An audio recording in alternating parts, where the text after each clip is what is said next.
বিশ্বনবী পাগলের মতো একবার হাউজে কাউসারে যাবেন, একবার সিরাতে যাবেন, একবার পুলসিরাতের দিকে, একবার হাউজে কাউসারের দিকে পাগলের মতো দৌড়াতে থাকবেন।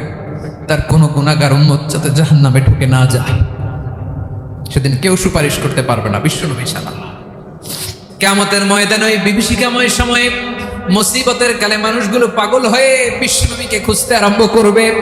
সবাই মিলে বিশ্বনবীর কাছে যেয়ে বলবে, ইয়া রাহমাতাল লিল আলামিন, ইয়া খাতামান নবীন, রাহমাতাল লিল আলামিন। দেখেন আমাদের কি অবস্থা, কি কঠিন বিপদে আমরা আছি, দাঁড়াতে পারি না, সূর্যের আলোতে ঘেমে হয়রান।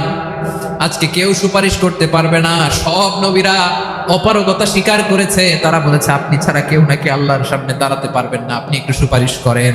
বিশ্বনবী বলবেন, আসো আসো, আজকের দিনে আমি ছাড়া আল্লাহর সামনে কেউ দাঁড়াতে পারবে না।